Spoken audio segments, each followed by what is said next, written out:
les saints de l'Ancien Testament, tu leur montras ta béni du royaume.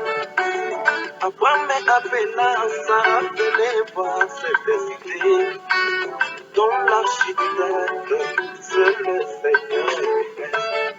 C'est l'effet du soleil, la lumière a jailli, c'est la promesse du soir, promis par Zacharie.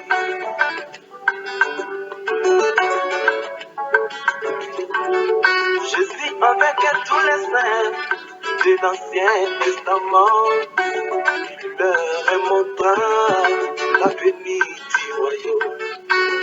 Abraham appela Sarah, venez voir cette cité, dont l'architecte, c'est le Seigneur lui-même. C'est l'effet du soleil, la lumière a jailli, c'est la promesse du soir, promis par Zacharie.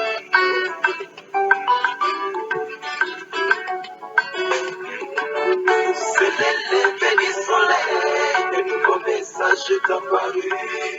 Il appelle dans le monde, shalom, shalom. C'est l'effet du soleil, un nouveau message est apparu. Shalom, il appelle dans le monde, shalom.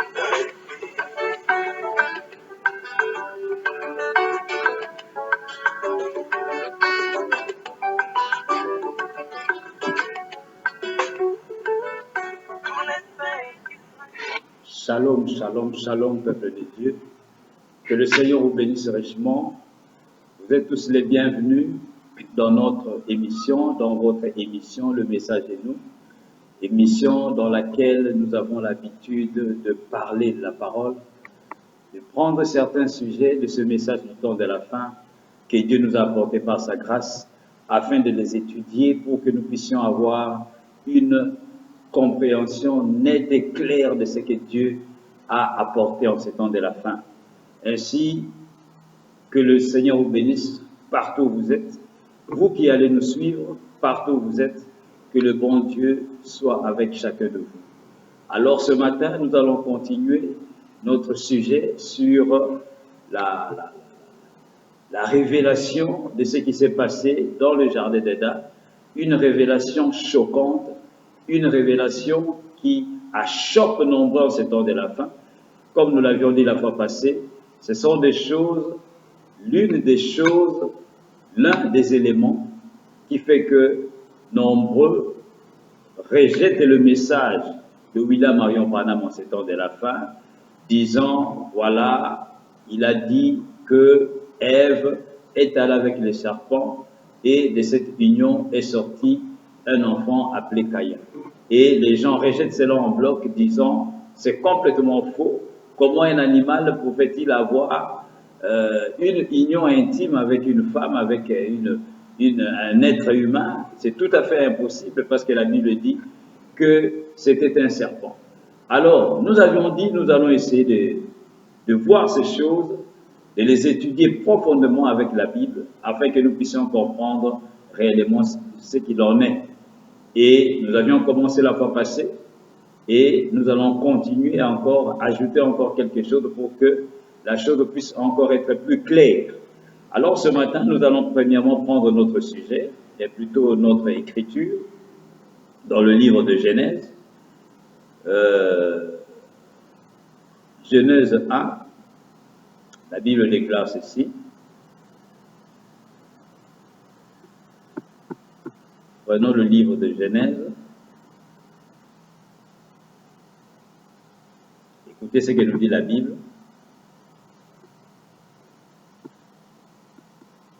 Prenons plutôt Genèse, je crois, Genèse 2. Genèse 3.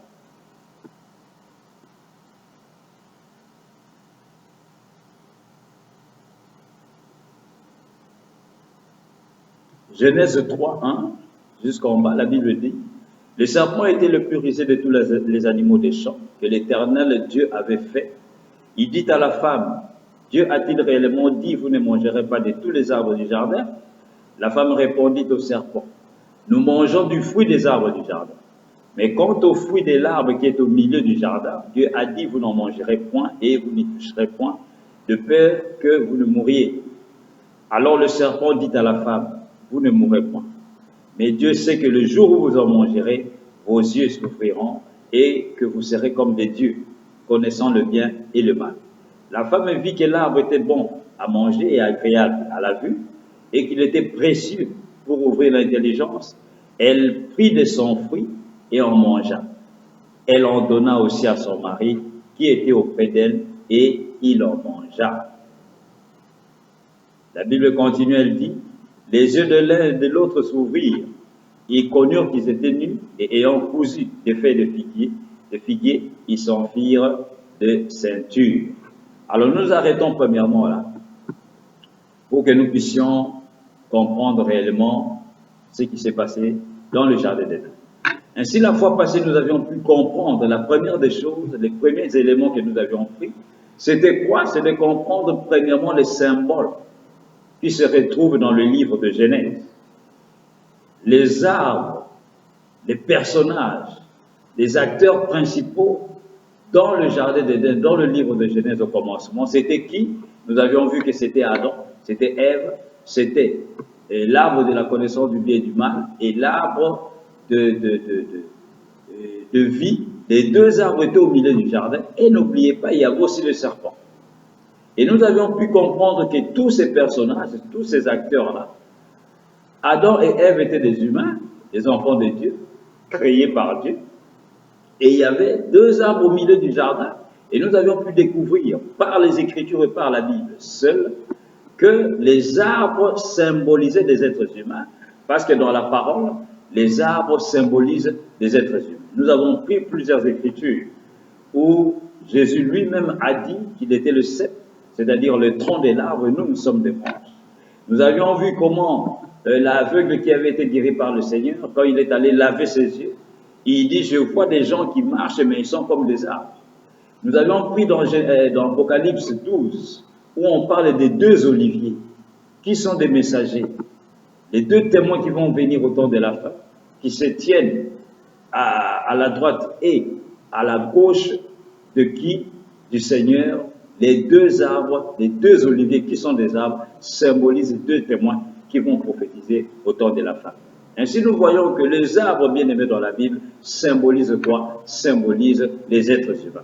Et nous avions pris aussi Ézéchiel 28, où la Bible nous montre que Satan a été chassé du ciel. Et Apocalypse 12 aussi. Satan a été chassé du ciel. Dans Apocalypse 11, c'est là qu'on parle des oliviers, des deux oliviers. Et dans Apocalypse 12, nous avions vu comment Satan est chassé du ciel, exactement comme Ézéchiel le décrit. Et il dit que quand Satan est chassé du ciel, Satan était premièrement en Éden. Il dit, tu étais en Éden, le jardin de Dieu. Et il dit que tu étais un chérubin protecteur. Ainsi, Satan, le diable, n'a pas été créé Satan, le diable. Il était premièrement un ange du Seigneur, Lucifer, l'ange des lumières, l'ange le plus beau de tous les anges. Mais quand il a remarqué qu'il était très beau, il a fait la guerre à Michaël et à ses anges. Et alors, Michaël et ses anges avaient vaincu Satan, Lucifer, et il a été précipité sur la terre. Et quand il a été précipité sur la terre, Ézéchiel le retrouve en Éden. Il dit, tu étais en Éden, toi dans le jardin de Dieu, toi le chérubin protecteur. Dieu t'a fait descendre à cause de ta beauté, tu t'en es orgueilli, tu es devenu orgueilleux à cause de ta beauté, alors Dieu t'a chassé et il t'a fait descendre sur la terre. Et c'est ce que la Bible déclare, que Satan a peu de temps. Pourquoi? Parce qu'il sait que son temps est à la fin et il a été précipité sur la terre animé d'une grande colère parce qu'il sait que son temps est à la fin. Alors nous avions pu trouver bien aimé. Satan, quand il était au ciel, il était un ange. Et les anges ont la forme humaine. Et quand il est descendu sur la terre, il était un esprit, mais il avait toujours gardé sa forme humaine d'un ange, il ne pouvait pas changer. Mais qu'est-ce qui se passe? Comment se retrouve-t-il dans le jardin d'Éden, comme Ézéchiel l'a dit? Dans Ézéchiel, je crois au chapitre, je vais essayer de trouver cela.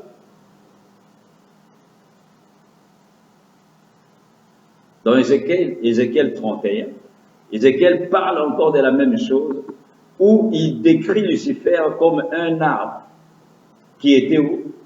Qui était dans le jardin d'Éden. Cet arbre qui avait la cime, qui avait le sommet plus élevé, et tous les autres arbres portaient envie sur cet arbre-là. Mais Dieu l'avait complètement coupé, l'avait complètement abattu. Pour quelle raison? Parce qu'il était trop fier de lui, il était tellement beau, il avait des branches qui allaient et qui s'étendaient de part et d'autre, et tous les autres arbres du jardin lui portaient envie. C'était qui? Qui est cet arbre? C'est Satan, le diable. C'est pourquoi, bien aimé, nous avions dit la fois passée que la Bible, on ne la lit pas comme un journal. La Bible est la pensée exprimée de Dieu. Et Dieu a dit, mes pensées ne sont pas vos pensées. Alors, quand Dieu dit arbre, ce n'est pas un arbre naturel. Quand Dieu dit fruit, ce n'est pas un fruit naturel. Ce sont des choses spirituelles écrites d'une manière littérale, mais en réalité, cela a une révélation, a une portée spirituelle que ce que nous lisons. C'est pourquoi Paul avait déclaré en son jour, il dit la lettre tue, mais c'est l'Esprit de Dieu qui vivifie. Il faut qu'il y ait l'Esprit qui vivifie la lettre. Le Saint-Esprit doit descendre pour nous expliquer la lettre. Ce n'est pas ce que nous lisons. Ce n'est pas littéralement cela. C'est tout complètement autre chose. Alors nous voyons, bien aimés, que l'arbre, nous avions identifié les deux arbres. L'arbre de vie, c'est Christ. Et Christ, c'est un homme. L'arbre de la connaissance du bien et du mal doit aussi obligatoirement et nécessairement être un homme, parce que les arbres symbolisent les êtres humains. Si l'arbre de vie est Christ, qui est un être humain, un homme, alors nécessairement, forcément, l'arbre de la connaissance du bien et du mal aussi étant un arbre, doit être un homme, parce que l'arbre symbolise un homme dans la Bible. Alors nous avions trouvé que lorsque Dieu a dit que l'arbre qui est au milieu du jardin, qui est l'arbre de la connaissance du bien et du mal, ne touchez pas, et que maintenant que nous trouvons que l'arbre est un homme, un être humain, alors nous comprenons facilement et clairement, mais spirituellement, que l'arbre dont Dieu avait interdit à Adam et Ève de toucher était un homme. Donc Dieu avait dit à Adam, faites attention à ces gars. Il y a un monsieur ici, faites attention à lui. Dis à ta femme un jour de ne pas toucher à cet homme-là, de ne pas s'approcher de cet homme-là. Qui était cet homme? C'est le diable. Parce que quand il est descendu, Ézéchiel nous dit, il nous localise là où il était descendu, il dit il est en Éden. Alors nous voyons bien aimés, nous avions vu que l'arbre de la connaissance du bien et du mal, c'est Satan, l'arbre de vie, c'est Christ, et il y a aussi le serpent. Et nous avions dit, ne confondons pas, parce que le serpent, qui est appelé le serpent, nous allons voir, lorsque la malédiction va venir, le jugement divin va tomber, c'est de cela que nous allons parler aujourd'hui. Le serpent n'est pas différent de l'arbre de la connaissance du bien et du mal. C'est le même personnage du diable de Satan. Pourquoi? Parce que le serpent, la Bible l'appelle dans Apocalypse 12, le dragon. Satan et diable, le serpent ancien. On ne parle pas ici du serpent nouveau. Le serpent ancien. Attendez, je vais lire cela dans Apocalypse 12. Écoutez ce que la Bible déclare. Ce que Jean avait vu dans Apocalypse 12. Apocalypse 12. Jean déclare ceci. Lorsqu'il parle de la grande bataille. Il dit, il y eut guerre. Apocalypse 12 à partir du verset 7. Il y eut guerre dans le ciel. Michel et ses anges combattirent contre le dragon, et les dragons et ses anges combattirent. Mais ils ne furent pas les plus forts, et leur place ne fut plus trouvée dans le ciel.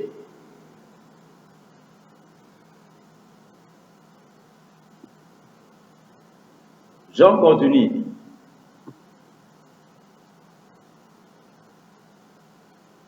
Jean continue au verset 9, il dit, et il fut précipité, le grand dragon, le serpent ancien, appelé le diable et Satan, celui qui séduit toute la terre. Il fut précipité sur la terre et ses anges furent précipités avec lui. Donc le serpent, l'identification du serpent, c'est le diable. Et l'arbre de la connaissance du bien et du mal, nous voyons que c'est le diable. Donc ne confondons pas, ne croyons pas que le serpent était un autre personnage Et l'arbre de la connaissance du mal aussi est notre personnage. Non, c'est le même serpent symbolisé. Et c'est le même diable symbolisé par l'arbre de la connaissance du bien et du mal et aussi par le serpent. C'est le même diable, le même Satan. Donc nous retrouvons dans le jardin d'Éden Adam, Ève, Christ, l'arbre de vie, et Satan sous la forme de l'arbre de la connaissance du bien et du mal et aussi sous la forme du serpent. Maintenant, qui va venir séduire Ève? C'est le serpent. Qui va amener Ève à manger de l'arbre de la connaissance du bien et du mal? C'est le serpent. Mais regardez, l'arbre de la connaissance du bien et du mal, ce n'est que lui-même. Donc le serpent va amener Ève à venir vers lui. Parce que c'est lui qui est l'arbre dont Dieu avait dit, ne touchez pas, l'arbre de la connaissance du bien et du mal. Et ainsi nous commençons à comprendre maintenant, bien-aimés, que le serpent va alors venir auprès d'Ève. Posez-vous la question, pourquoi il ne pouvait pas aller vers Adam? Parce qu'Adam ne pouvait pas tomber. Parce qu'Adam était dans la création originelle de Dieu. Et Adam représentait Christ et Christ ne peut pas tomber. Et le serpent connaissant cela, c'est pourquoi la Bible déclare qu'il était l'animal le plus rusé de tous les animaux des champs. Pourquoi il était rusé? Et le mot rusé en hébreu est traduit par Maha, M-A-H-A, qui veut dire celui qui a la connaissance de la vie humaine. Pourquoi il avait cette ruse-là? Pourquoi il était trop intelligent? Pourquoi il avait la connaissance des choses de la vie? C'est parce que quand Dieu créait, lui, il était là. N'oubliez pas que c'était les anges en premier que Dieu a créés pour qu'ils puissent être adorés, afin qu'ils puissent être appelés Dieu, parce que le mot Dieu veut dire un objet d'adoration. C'est lui qui est adoré. Et comme il n'y avait rien pour adorer Dieu, la première des choses que Dieu a créées, pour qu'il puisse être adoré, devenir Dieu, un objet d'adoration, c'était des anges. Et parmi ces anges, il y avait Lucifer. Et maintenant, quand Dieu commençait à créer l'univers, créant toutes choses, lui, il était là, il voyait. Et cette connaissance ne l'a jamais quitté. Lorsqu'il a été précipité sur la terre, il est devenu un ange déchu. Cette connaissance-là est toujours restée avec lui. Alors, quand il est venu dans le jardin d'Éden, comme il était animé d'une grande colère, son seul but, c'était quoi? C'était de détruire tous les plans de Dieu.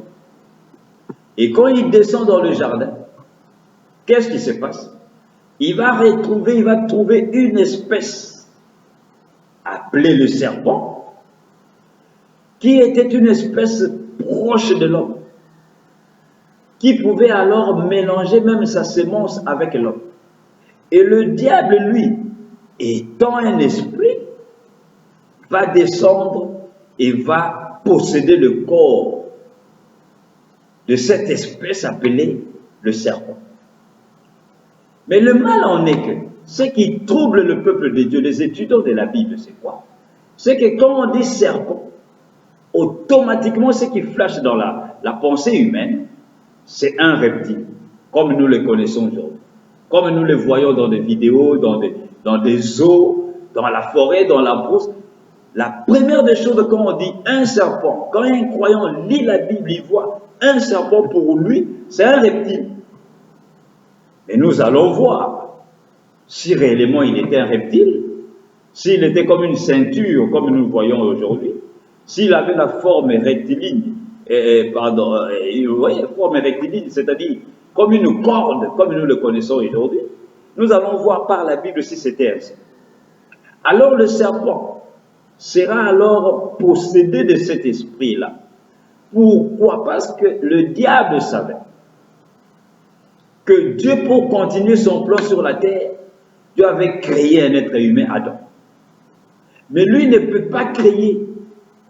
Mais pour alors combattre la création de Dieu sur la terre, il devait lui aussi avoir un représentant, un substitut, quelqu'un qui le représente, pour que ce quelqu'un-là, comme Dieu a créé un être humain dans la chair humaine, qui était Adam, lui aussi il devait avoir quelqu'un qui pouvait le représenter ou au travers de qui il devait alors combattre les enfants de Dieu.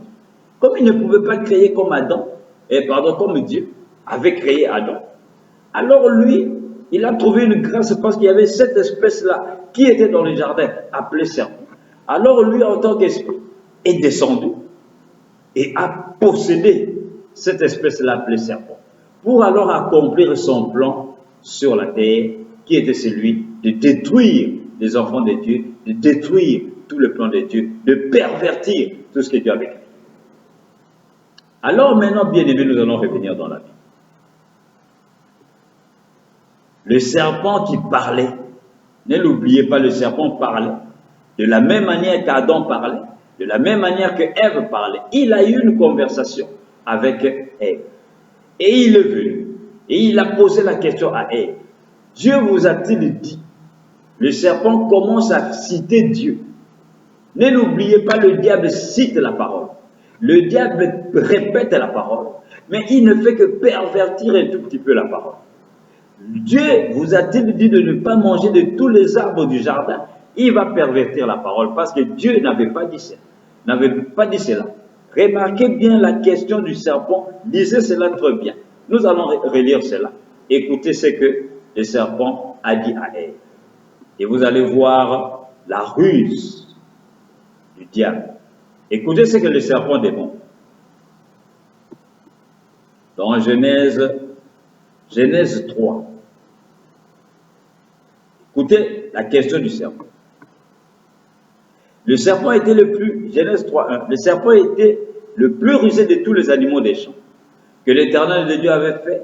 Et il dit à la femme, Dieu a-t-il réellement dit? Écoutez bien sa question. Il sait que Dieu l'avait réellement dit. Mais lui, il commence comme si, parce qu'il veut faire voir à Ève que, est-ce que c'est réellement ça? Dieu a-t-il réellement dit, vous ne mangerez pas de tous les arbres du jardin?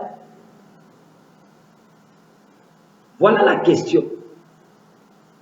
Mais Ève, qui était quand même spirituelle, qui avait encore toute sa spiritualité, quelle était sa réponse? Ève commence à répondre. La Bible déclare au verset 2, Genèse 3, verset 2, la femme répondit au serpent, nous mangeons de tous les arbres du jardin. Mais quant au fruit de l'arbre qui est au milieu du jardin, Dieu a dit, vous n'en mangerez point et vous ne toucherez point de peur que vous ne mouriez. Dieu avait dit à Adam et Ève, mangez de tous les arbres du jardin. Mais il y a un seul arbre auquel vous ne devez pas toucher. Mais quand le serpent vient, il connaissait la vérité, il savait ce que Dieu avait dit à ses enfants. Mais lui, il commence avec une question pervertie, pervertissant la parole, disant, Dieu vous a-t-il réellement dit de ne pas manger de tous les arbres? Non, ce n'est pas ce que Dieu avait dit. Dieu avait dit manger de tous les arbres. Mais il y a un seul arbre auquel vous ne devez pas manger son fruit. Mais le diable vient et dit, ma soeur, Dieu vous a-t-il dit de ne pas manger de tous les arbres? Et Ève va corriger le serpent premièrement. Il dit, non, ce n'est pas ce que Dieu a dit. Dieu nous a dit de manger plutôt de tous les arbres. Mais il y a un seul arbre auquel il nous a interdit de toucher. Alors le diable dit, ok. Le diable continue et dit, vous ne mourrez pas. Ève lui dit, Dieu nous a dit que l'arbre qui est au milieu du jardin d'Éden, l'arbre de la connaissance du bien et du mal, on ne doit pas toucher à cela parce que le jour où on mangera les fruits, on va mourir. Le diable commence, la première des choses, c'est de renier, d'essayer d'ôter de la pensée d'Ève, de la pensée d'une croyante, que la parole que Dieu a prononcée n'est pas vraie. Et c'est la même chose, le même esprit qui anime nombreux aujourd'hui qui se disent des croyants. Quel est cet esprit? C'est d'essayer de montrer au peuple de Dieu que même si Dieu a dit cela, mais ça ne sera pas comme cela. Dieu dit que la femme ne prêche pas. Certains vont venir dire non, il n'y a pas de problème, la femme peut prêcher. À tout moment que vous voyez cela, bien aimé, c'est un esprit satanique démoniaque. Dieu dit que la femme ne sépare pas des bijoux, des traits, de ces choses-là, toutes ces choses-là. L'autre vient et dit non, il n'y a pas de problème, vous pouvez porter ces choses, il n'y a pas de problème. Mais c'est la Bible qui l'interdit. Et à tout moment que quelqu'un s'oppose à la parole de Dieu, l'esprit qui l'anime, qui qu'il soit, c'est Satan le diable. Voilà le père du mensonge. Dieu dit ne faites pas, lui il dit non, faites. Dieu dit vous mourrez, lui il dit non, vous n'allez pas mourir. Et c'est le même esprit aujourd'hui en ces temps de la fin, parmi les chrétiens, parmi ceux qui se prétendent être des croyants de la parole. Alors remarquez, c'est à ce moment-là que Ève sera séduite. Et la seule erreur qu'elle avait commise, c'était de commencer à écouter même ces messieurs-là. Pourquoi? Parce que elle a commencé à écarter la pensée de Dieu qui était en elle, la parole, et elle a commencé maintenant à accepter un mensonge du diable qui reniait petit à petit la parole, et cela ôtait d'Ève la parole que Dieu avait mise en elle. Et alors, la parole pure de Dieu a été mélangée par une autre parole mensongère, et cela a apporté le péché. À tout moment que l'humain mélange ses propres raisonnements humains à la parole de Dieu qui est la pensée exprimée de Dieu, à tout moment que cela est fait, cela apporte une perversion, cela amène le péché et la présence de Dieu quitte. C'est ce qu'on appelle ikabod, la grâce de Dieu s'en est allée. Et c'est à ce moment-là que Ève sera séduite. Et le diable continue, Satan, le serpent lui dit, mais Dieu sait que le jour où vous en mangerez, vos yeux s'ouvriront et que vous serez comme des dieux, connaissant le bien et le mal. Et pourtant, Dieu avait dit l'arbre de la connaissance du bien et du mal, n'en mangez pas. Parce que Dieu ne voulait pas que ses enfants connaissent le bien et le mal. Dieu voulait que ses enfants connaissent seulement le bien, mais pas un mélange du bien et du mal. Mais lui, il dit, Dieu sait que le jour où vous en mangerez, vous connaîtrez, vous allez connaître le bien et le mal. Et c'est ce qu'il avait dit, ce n'était pas faux. C'était la vérité. Parce que quand Ève et Adam mangeaient réellement les fruits, mais ils ont connu à la fois le bien et le mal. Mais le problème en est que Dieu ne voulait pas que ça soit ainsi. Quoique le diable a apporté une vérité, mais il a amené cette vérité-là pour faire sortir les enfants de Dieu de ce que Dieu avait dit, même si c'était une vérité. Et Adam et Ève, quand ils ont mangé le fruit, ils ont réellement compris le bien et le mal. Mais Dieu ne voulait pas qu'ils comprennent le bien et le mal. Dieu voulait qu'ils puissent seulement manger de l'arbre de vie. Ils étaient voilés par le Saint-Esprit, la Bible le déclare. Ils étaient les deux nus, mais ils n'en avaient pas honte. Pourquoi la Bible dit ça? Pourquoi n'avaient-ils pas honte? Parce qu'ils étaient voilés par le Saint-Esprit. Ils se voyaient nus, mais ce n'était pas un mal pour eux, parce que le Saint-Esprit les voilait. Mais le diable va amener autre chose, pour les amener à voir cela, leur ouvrir les yeux. Par quoi? Par lui-même qui est l'arbre de la connaissance du bien et du mal. C'est pourquoi Dieu avait interdit à Adam et Ève, leur disant, n'allez pas vers ce gars-là, ne coopérez pas avec ces messieurs-là, ne l'écoutez pas, c'est lui l'arbre de la connaissance du bien et du mal, c'est le serpent. Ainsi alors, bien-aimés, voilà maintenant que Ève va être séduite, va manger du fruit de l'arbre qui est au milieu du jardin, l'arbre de la connaissance du bien et du mal, un arbre hybride, un arbre mélangé. À tout moment que la parole est hybridée, mélangée avec les raisonnements humains, avec les credos, avec des choses fabriquées par l'homme, cela devient une perversion, cela devient un péché. Alors, qu'est-ce qui se passe à ce moment-là? Le jugement divin va descendre. Dieu lui-même au temps du soir, à la fraîcheur du soir, comme d'habitude, Dieu descendait dans le jardin d'Éden pour avoir une communion avec ses enfants. Mais ce jour-là était exceptionnel parce que quand Dieu est descendu, là où il avait l'habitude de trouver Adam et Ève, il n'était pas là. Et Dieu s'est mis à les chercher dans le jardin d'Éden. Dieu criait, Adam, Adam, où es-tu? Et Adam et Ève se cachaient. Pourquoi ils se sont cachés? Parce qu'ils ont su maintenant qu'ils étaient nus, leurs yeux s'étaient ouverts, exactement comme le serpent leur avait dit. Leurs yeux se sont ouverts et ils ont remarqué qu'ils étaient nus. Maintenant, bien aimés, c'est ici que nous allons maintenant aborder. Pour comprendre alors qu'est-ce qui s'est passé, les fruits qu'ils ont mangés, quel genre de fruit était-ce? Un fruit naturel. C'était une pomme, un abricot, une orange, une papaye. Quel était ce fruit que le serpent avait donné à Ève? Parce que l'arbre, c'est lui-même, comme nous l'avons trouvé. Donc le serpent était l'arbre. Maintenant, le fruit qui sort de cet arbre-là, qui a été donné à Ève, c'est quel fruit? Et le serpent était un humain. Maintenant, écoutez le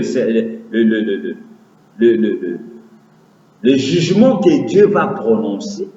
C'est ce qui va nous ouvrir l'œil spirituel, les yeux spirituels, afin que nous puissions comprendre réellement qui était le serpent dont la Bible parle dans le jardin d'Éden.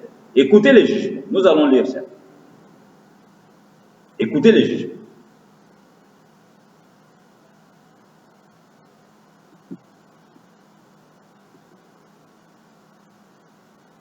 Dans Genèse 3, à partir du verset 8. Quand ils ont mangé, qu'ils ont remarqué qu'ils étaient devenus, qu'ils étaient nus, pardon. Ils se sont rendus compte qu'ils étaient nus. La Bible déclare, verset Genèse 3, 7, les yeux de l'un et de l'autre s'ouvrirent, ils connurent qu'ils étaient nus, et ayant cousu des feuilles de figuier, ils s'enfirent des ceintures. Écoutez maintenant. Alors ils entendirent la voix de l'Éternel Dieu qui parcourait le jardin vers le soir. Et l'homme et sa femme se cachèrent loin de la face de l'Éternel Dieu, au milieu des arbres du jardin.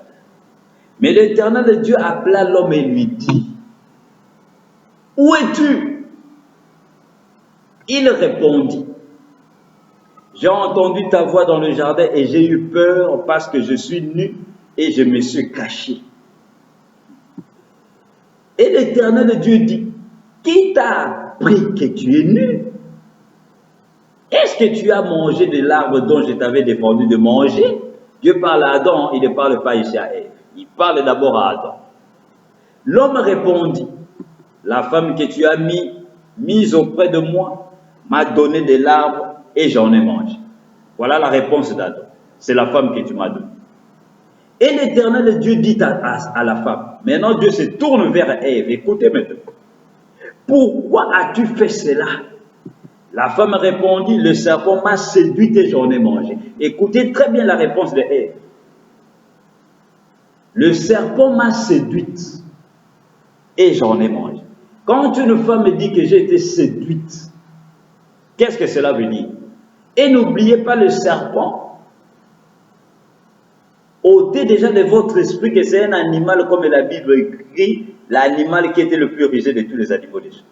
Ôtez cela déjà de votre esprit. Parce que ce serpent-là, c'est Satan le diable. Satan n'est pas un animal. Il est représenté par un animal, mais il n'est pas un animal. Dieu aussi de son côté est représenté par des animaux. Est-ce que vous savez que Christ, Dieu est le lion de la tribu de Juda? Et quand on dit que Christ est le lion, Dieu est le lion de la tribu de Juda, Jésus est le lion de la tribu de Juda. Jésus est-il un lion naturel? Mais quand on appelle Satan le serpent, est-il un serpent naturel? Pourquoi de l'autre côté vous voulez qu'il soit un serpent naturel? Dieu est la colombe, le Saint-Esprit. Est-ce que Dieu est un oiseau? Quand Jean-Baptiste a vu l'Esprit de Dieu, il dit que c'était comme une colombe, mais ce n'était pas une colombe. Comme une colombe a pris la forme d'une colombe, mais c'était l'Esprit de Dieu. Dieu, Christ Jésus, est l'agneau de Dieu qui ôte le péché du monde. Et quand Jean-Baptiste présentait l'agneau au peuple, disant, voici l'agneau de Dieu qui ôte le péché du monde, Jean-Baptiste présentait-il un animal à quatre pattes? De deux côtés, Dieu s'est fait représenter par des animaux. Satan aussi s'est fait représenter par des animaux. Il est appelé le dragon, il est appelé le serpent ancien. Pourquoi vous voulez que là-bas, que ce soit un animal? Ainsi, bien aimé, nous continuons. Écoutez maintenant les jugements divins qui tombent. Dieu pose la question maintenant à Ève. Pourquoi tu fais cela? Le serpent m'a séduite. Ah, le serpent, c'est l'arbre de la connaissance du bien et du mal. Et nous avons vu que les arbres symbolisent les humains. Et l'arbre, c'est serpent, c'est le serpent, c'est Satan, qui a séduit maintenant une femme, pour que la femme puisse manger de son fruit. Et quand on dit fruit, c'est quel fruit? Un fruit naturel. Le serpent avait un fruit naturel qu'il avait cueilli quelque part dans un arbre, sur un arbre. Non, n'oubliez pas le fruit dont Dieu avait défendu à Adam et à Ève de toucher. Ce n'est pas le fruit d'un autre arbre, ce n'est que seulement le fruit qui sort de l'arbre de la connaissance du bien et du mal. Et nous trouvons que l'arbre de la connaissance du bien et du mal, c'est Satan le diable. Donc c'est quelque chose qui sort de lui. Quand Jean-Baptiste disait que même Christ a dit que tout arbre qui ne produira pas de fruits dignes de la repentance, cet arbre-là sera coupé, déraciné, jeté au feu. Ces fruits dont on parlait, c'était quoi? C'était des fruits naturels. C'est le langage de Dieu bien aimé. Nous continuons au verset 13. Genèse 3, verset 14. L'Éternel dit au serpent. Dieu pose la question à Adam. Adam dit c'est la femme. Dieu vient vers la femme dit c'est le serpent. Dieu va maintenant vers le serpent, il ne lui pose aucune question. Écoutez ce que Dieu va dire au serpent, et ce verset va être capital parce que cela va nous ouvrir les yeux. Suivez très bien, bien aimés. Ne manquez pas ceci. Genèse 3, 14. L'Éternel Dieu dit au serpent, puisque tu as fait cela, il ne lui demande pas pourquoi tu as fait cela. Il dit, puisque tu as fait cela, tu seras maudit entre tout le bétail et entre tous les animaux des champs. Tu marcheras sur ton ventre et tu mangeras de la poussière tous les jours de ta vie. Maintenant, bien aimé, écoutez très bien les paroles de l'Éternel. Dieu le Créateur des cieux et de la terre. Qu'est-ce qu'il dit au serpent ici? Puisque tu as fait cela, maintenant, c'est la punition. C'est le jugement qui commence à tomber premièrement sur qui? Sur le serpent. Lui, la cause de toutes choses. Et Dieu après va remonter à Adam, va remonter aussi à la femme. Mais il commence avec le serpent. Puisque tu as fait cela, écoutez très bien, bien aimé. Premièrement, tu seras maudit entre tous les bétails des champs et tous les animaux des champs. Premièrement, il y a une malédiction qui tombe sur le serpent. Quelle est cette malédiction qui tombe sur le serpent? Dieu continue, il dit, tu marcheras sur ton ventre. Le serpent devait maintenant marcher sur son ventre. Maintenant, posons-nous la question, bien-aimé. Tu marcheras sur ton ventre et tu mangeras de la poussière tous les jours de ta vie. Maintenant, posons-nous la question. Si le serpent était un serpent, un reptile, comme vous croyez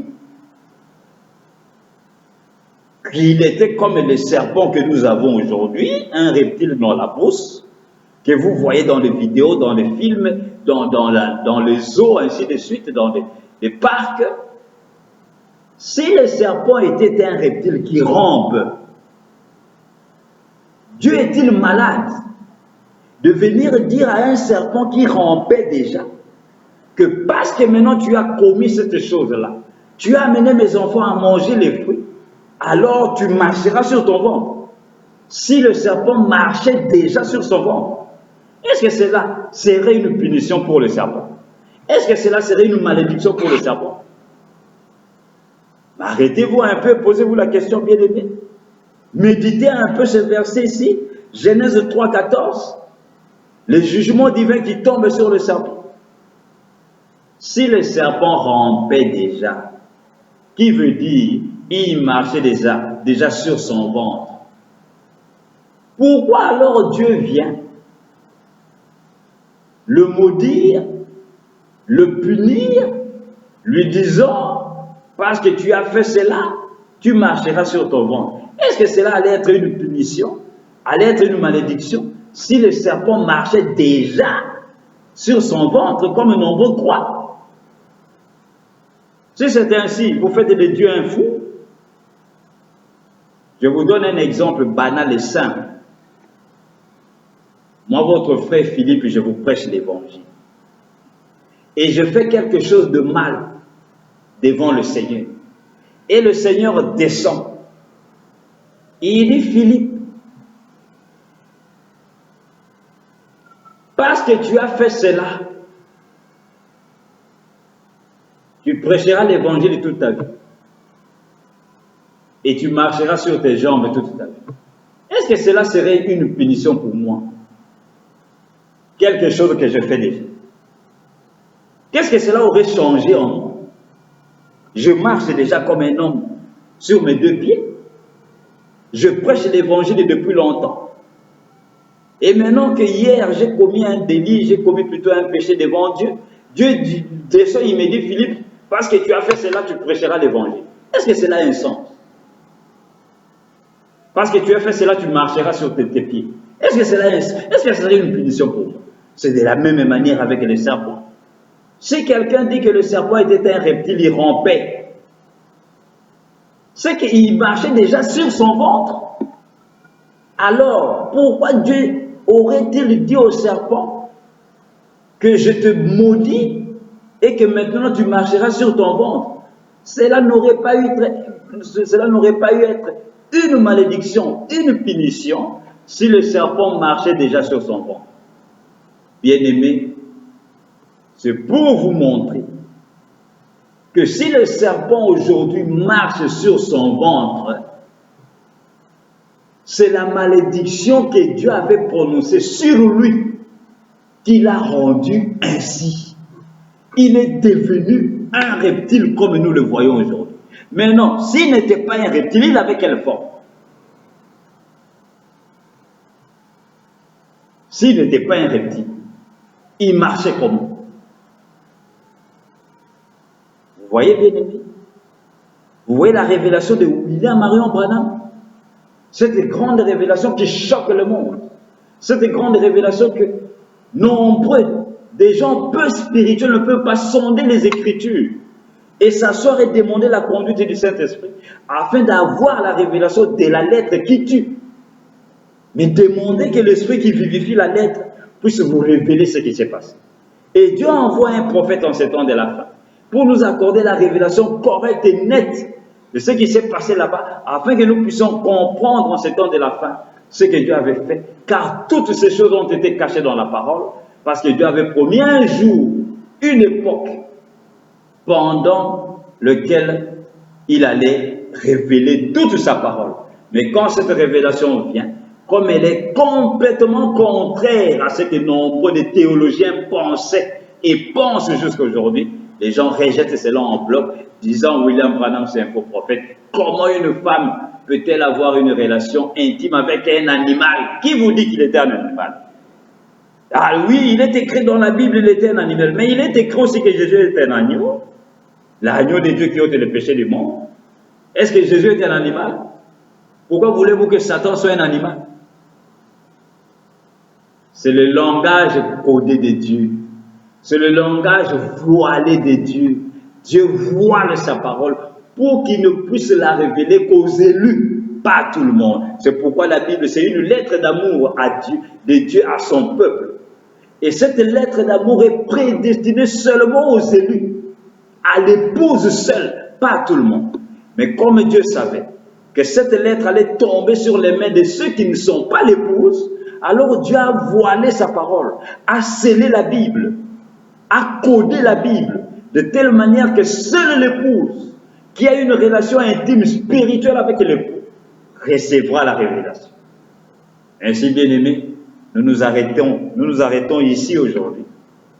Et nous allons continuer la fois prochaine pour voir cette union entre le serpent et Ève, quel sera le résultat de cela.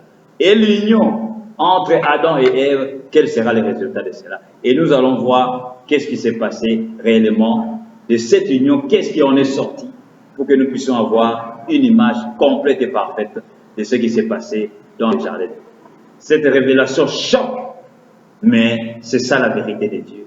Parce que Jésus-Christ lui-même en son jour, quand il est venu, il a glorifié le Père. Il a dit, Père, je te loue de ce que tu as caché ces choses aux sages et aux intelligents de ce monde, mais que tu les as révélées aux enfants qui veulent apprendre, aux bébés.